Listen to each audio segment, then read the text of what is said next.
ria yang mungkin menggoda kita untuk setiap hari bisa kita lakukan di zaman sekarang.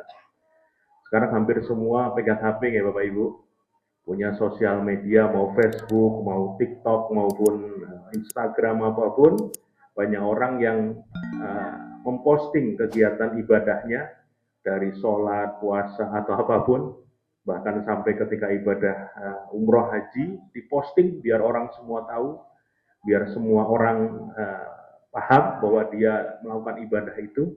Mungkin hanya untuk syiar, tapi di balik itu setan bisa ngipasi manas-manasi kita bahwa yang kita lakukan itu adalah mengandung unsur ria. Ria itu adalah sombong, pengen unjuk diri, yang niatnya memang untuk mendapatkan legitimasi dari orang bahwa kita orang yang soleh, bahwa kita orang yang ahli sedekah, kita ahli yang rajin sholat, supaya dianggap menjadi orang alim. Dan itu, nauzubillah min dzalik, ternyata salah satu dosa yang bisa memakan habis pahala yang kita dapatkan. Rasulullah SAW dari riwayat Ahmad menyatakan sebuah pesan. Sungguhnya yang paling aku khawatirkan atas umatku adalah syirik kecil. Para sahabat bertanya, apa syirik itu ya Rasulullah? Rasulullah menjawab, yaitu riya. Dalam hadis lain Rasulullah SAW juga bersabda, barang siapa yang beramal untuk riya dan pamer, maka Allah akan mempermalukannya pada hari kiamat. Ini yang harus kita waspadai jamaah sekalian, karena kita tidak tahu di unsur terkecil dalam hati kita ini bagaimana niatnya rajin datang ke masjid, sedekah, apakah benar karena ingin mendapatkan pahala dari Allah Subhanahu wa taala, cuma karena pengen dianggap memiliki ibadah yang bagus dan mendapatkan pujian dari manusia. Ada hadis lain lagi yang menurut saya ini agak bikin kita bergidik. Karena Rasulullah SAW berpesan dalam hadis riwayat Muslim juga, ada orang yang menghafalkan Quran, menghafalkan Al-Quran. Jadi ngaji, pinter, hafal Quran, tapi ketika suatu saat nanti di akhirat ditanya oleh Allah, apa yang kau niatkan untuk membaca Quran dan menghafal Quran? Dia menjawab, aku niatkan untuk engkau ya Allah. Dan Allah menjawab, tidak, engkau bohong. Karena engkau bertujuan untuk mendapatkan pujian dari orang lain. Dan itu sudah engkau dapatkan di dunia, maka sekarang engkau masuk ke dalam neraka. Ini yang ngeri. Jadi kita belajar Quran kalau niatnya hanya untuk mendapatkan tepuk tangan, pujian, pamer, bukan karena niat untuk mendapatkan ridha Allah, hukumannya ternyata di akhirat nanti pun harus masuk ke neraka dulu. Yang kedua, ada orang yang rajin ibadah, rajin sedekah. Ditanya oleh Allah, apa tujuan melakukan itu? Dan dia menjawab, aku mendapatkan ridhomu ya Allah. Engkau bohong. Karena Allah yang maha mengetahui isi hati manusia. Tujuanmu hanya untuk mendapatkan pujian, hanya untuk mendapatkan tepuk tangan dari orang lain. Dan itu sudah engkau dapatkan di dunia. Maka engkau harus tidak akan mendapatkan surga. Yang terakhir, orang yang mati syahid, berjuang di jalan Allah. Ditanya oleh Allah, apa engkau niatmu untuk melakukan ini, berperang di jalan Allah syahid? Aku ingin mendapatkan ridhomu ya Allah. Allah berkata, engkau bohong. Karena Allah maha mengetahui hati manusia. Tujuanmu hanya untuk agar dianggap engkau hebat, agar dianggap engkau menjadi pembela agama Allah. Ternyata itu semua salah niat, sehingga dia harus masuk juga ke nerakanya Allah. Ini yang Masya Allah, kalau kita melihat kayak ini, betapa susahnya kita melawan dalam hati kita supaya nggak pamer, supaya kita merasa paling hebat, supaya kita nggak merasa menjadi paling takwa di masjid ini atau dimanapun, karena menggodaan ria ini sangat-sangat jelas bisa menghabiskan pahala ibadah yang kita lakukan. Ada 4 kisah yang akan saya ceritakan di sini tentang bagaimana orang-orang ini menjaga bagaimana supaya tidak ria. Tapi ini menjadi pelajaran buat kita bersama. Jadi di zaman Sultan Murad keempat di tahun 1620 di Turki, itu berarti satu era zaman Sultan Agung kalau di Jogja, Pak. Mataram 1600 sekian. Sultan Murad berkata kepada pengawalnya, hari ini aku ingin mengunjungi kota itu. Entah mengapa hatiku gelisah dan aku ingin pergi ke sana. Sultan Murad mengajak beberapa pengawal tapi menyamar, tidak memakai baju sultan. Kita pakai baju rakyat biasa dan pergi ke sana. Sampai di kota tersebut, Sultan Murad melihat ada orang yang baru meninggal dunia tapi tergeletak di pinggir jalan.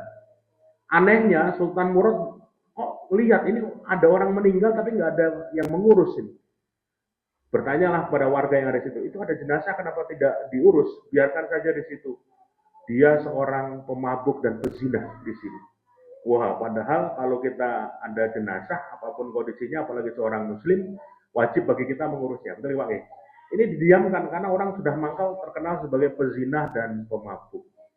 Sampai kemudian Sultan Murad mengajak pengawal, kita urus saja dan kita tanya di mana rumahnya. Diantarkan. Sampai rumahnya bertemu dengan istri yang langsung menangis. Ini suamimu apa sih dosanya kok sampai warga itu tidak mau menyolatkan jenazahnya. Istrinya menangis dan dia berkata, demi Allah, saya menjadi saksi bahwa suami saya bukan pemabuk dan pezina. Dia adalah orang yang baik. Setiap ada rezeki dia pergi ke tempat pelacuran. Tujuannya apa Pak? Dia untuk membayar pelacur, bukan untuk melayaninya, tapi diminta untuk menutup pintu rapat-rapat kamarnya. Aku kasih uang ya, tapi jangan keluar malam ini. Dan dia bilang sama istrinya, tujuanku agar malam itu dia tidak terjerat ke dalam lubang zina. Dan tidak ada orang muslim yang menggunakan jasanya. Biar tak bayar, tapi kamu tidak boleh keluar malam ini. Dan dia juga sering membeli minuman keras, bukan untuk diminum Pak. Bukan untuk mendem di rumah, bukan. Dibawa pulang ke rumah minuman itu, tapi untuk ditumpahkan di belakang rumahnya. Istrinya bertanya, kamu melakukan itu tujuannya agar minuman keras ini tidak dibeli orang-orang. Anak-anak muda di sini tidak mabuk, jadi kuborong saja dan kutumpahkan itu di belakang rumahnya. Lalu istrinya berkata, kalau begini caranya, cara dakwahmu, maka engkau akan dibenci oleh masyarakat. Karena mereka tidak tahu tujuanmu apa. Dan tidak ada yang mau menyolati jenazahmu, kata istrinya. Lelaki itu tertawa, dan dia cuma berkata, nggak apa-apa. Nanti kalau aku mati, yang menyolatiku Sultan Turki. Terkejutlah Sultan Murad dan para pengawal yang mengantarkan itu. Sambil bergetar, Sultan Murad berkata, benar suamimu.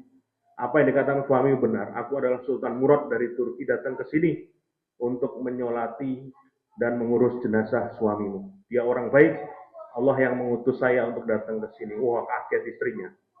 Ternyata orang yang sangat takut untuk dicap riya, dianggap ibadahnya untuk cari muka, itu sampai melakukan tindakan diam-diam dengan membayar pelacur dan membeli minuman keras, tapi bukan untuk dipakai sendiri, Pak. Diminta untuk menutup pintu rumahnya dan membuang minumannya. Akhirnya Sultan Murad mengumumkan kepada seluruh warga kota tersebut bahwa dia adalah Sultan Murad, membersihkan nama baik lelaki itu. Akhirnya warga kota tersebut bersama-sama menyolatkan dan memakamkan jenazahnya. Masya Allah, nih. Jadi saking takutnya ibadah itu jangan sampai salah niat. Jangan sampai ibadah tersebut hilang pahalanya dengan menyembunyikan kebaikan yang dilakukannya. Yang kedua, kisah ini saya pernah baca di sosial media, di Facebook, ada seorang anak muda, manajer dari perusahaan terkenal, lagi berkunjung ke sebuah kota di Jawa Barat, dan dia singgah ke sebuah masjid yang ada di atas bukit. Masjid tersebut bagus, rapi, indah, dan dia sholat di sana. Sampai sholat dia melihat ada seorang bapak-bapak sudah sepuh lagi nyapu, lagi membersihkan karpet, lagi membersihkan sandal. Nah, diajak ngobrol oleh pemuda tersebut. Wahai Pak, ini masjidnya bagus ya. Oh iya Pak, ini jadi tujuan tempat para wisatawan, para pelancong kalau lewat area ini selalu mampir ke masjid ini. Wah, luar biasa ya. Bapak sudah lama jadi marbot ya? Sudah beberapa tahun saya menikmati hari tua di sini untuk membersihkan masjid ini. Isi waktu luang sekaligus cari pahala. Nah, wah, luar biasa. Hanya obrolan ringan seperti itu. Terus pemuda itu pulang, ketemu dengan penjaga parkir, bertanyalah dia, Pak, ini masjid kok bagus banget. Siapa yang punya? Siapa yang bangun? Yayasan mana? Wah, ini masjid yang bangun pribadi, Pak. Orang yang wakaf langsung lah. Orangnya yang mana? Nah, tadi yang ngobrol sama jenengan di dalam, di halaman masjid. Jadi marbot masjid yang resek-resek itu, Pak, ternyata adalah yang membangun masjid tersebut. Beliau pengusaha, punya hotel, punya lahan luas, tapi tetap merendahkan dirinya ketika urusan dengan ibadah. Tidak mau diketahui bahwa wah dia yang punya masjid yang paling berjasa di sini, tidak. Benar-benar niatnya untuk Allah sampai dia menyembunyikan identitasnya hanya untuk jauh dari sifat ria. Masya Allah. Kisah ketiga ini kawan saya. Bagaimana dia itu, saya agak terharu kalau cerita. 2001 itu dia menunjukkan foto kepada saya waktu itu. Saya kenal beliau 14 tahun, 10 tahun yang lalu. 2001 dia memulai sebuah pondok pesantren, cuman dengan 10 anak, dindingnya gedek kayak gubuk gitu di daerah Palbapang di Bantul sana. Diajari anak-anak ini baca Quran. Lama-lama ada donatur mulai bisa bangun satu ruangan musola kecil, akhirnya bisa bangun 2 tingkat, tapi ya biasa saja menjadi pondok pesantren Al Anwar di Palbapang Bantul sana. Kalau misalnya kurang dana itu kadang suka WA saya, Mas bisa bantu umumkan di Facebook supaya bisa orang nyumbang, ini anak-anak butuh biaya sekolah, listrik belum dibayar. Nah saya posting Pak, silakan teman-teman yang mau nyumbang, mau sedekah ke alamat ini langsung atau ke nomor yang sekian. Namanya Pak Kiai Aris Munawar. Jadi memang betul Pak Zuhair. Saya kenal baik dengan beliau. 18 Ramadan kemarin beliau meninggal di Mekah ketika sedang umroh. Saya kaget dikabari, jadi ini orang dari Bantul, pedalaman Bantul, lebih Bantul dari Bumen, karena di daerah Bolon sana, ngajari anak sholat, ngajari anak baca Quran, hanya dari sebuah gubuk kecil, dan Ramadan ini dipanggil oleh Allah. Jenazahnya disolatkan di Masjidil Haram oleh ratusan ribu jamaah di depan Ka'bah. Masya Allah ya baik. Kalau kita cuma lihat Ka'bah di gambar di televisi, beliau disolatkan jenazahnya di depan Ka'bah langsung. Tanggal 18 Ramadan tadi. Masya Allah. Dan beliau modelnya tidak terlalu banyak aktif di sosial media, nggak keluar-keluar. Aku di pondok loh, gitu. Nyumbang atau pamer dengan pejabat, dengan polisi itu enggak. Modelnya ya wes kayak deso saja. Moga-moga Pak Aris diberikan terbaik oleh Allah. Kisah keempat, jamaah mujahidin sendiri. 2 tahun lalu mungkin masih ingat tukang kayu yang di pojokan itu Pak Mai Sumarno. Kalau sholat luhur asar selalu pakai motor Honda 800. Betul nggak Pak? Tek dari toko kayunya sampai sini sholat. Orangnya sederhana, nggak neko-neko. Sholat juga tepat waktu ketika karena kalau maghrib beliau sudah pulang rumahnya kan sambahan. Satu ketika ngobrol sama saya, Mas, tungake aku ya iso ngrampuke masjid kedua di Lampung. Oh gitu Pak. Alhamdulillah ini mau sholat di kota gede sudah selesai. Sudah bisa dipakai. Nah ini saya pengen banget nih punya ada satu tanah di Lampung yang saya pengen bangun masjid supaya nanti jadi jariah buat bapak saya katanya. Atas kehendak Allah, Pak Mai meninggal 2 tahun yang lalu ya. Bulan Mei juga saya ngantar sampai ke makamnya, lihat batu nisannya ternyata pas umurnya seperti Kanjeng Nabi, 63 tahun. Hanya beberapa hari sebelum beliau berulang tahun, beliau dipanggil oleh Allah. Masya Allah. Tanpa sakit, tanpa merepoti orang lain atau keluarganya, karena paginya masih ngantar cucunya, jemput cucunya ke kota gede, mau sholat luhur, mandi, pakai sarung, leyah-leyah di kursi, habis itu kayak orang ngorok, wis bablas. Pak Mai Sumarno, Masya Allah. Semoga Allah berikan tempat baik di sisi Allah. Masya Allah.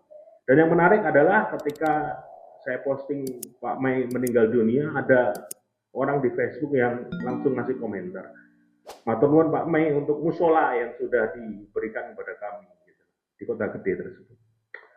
Jadi 4 kisah ini memberikan pelajaran buat kita bagaimana kalau kita mau mendapatkan ridho dari Allah, kita mau sholat, ibadah apapun, mau sedekah, mau menjadi orang yang dekat dengan Quran, apapun itu tujuannya benar-benar menjaga niat karena Allah Ta'ala. Bukan ingin dipuji, bukan karena pengen dianggap paling soleh, bukan karena dianggap bahwa engkau yang wah paling top di masjid ini, tidak. Kita menjaga hati kita semua Bapak Ibu, semoga Allah menerima ibadah kita, benar-benar tulus niatkan Allah, dan itu akan menjadi bekal kita nanti di akhirat. Semoga menjadi pelajaran buat kita semua. Kita tutup dengan subhanallah bihamdika asyhadu an la ilaha illa anta astaghfiruka wa atubu ilaik. Assalamualaikum warahmatullahi wabarakatuh.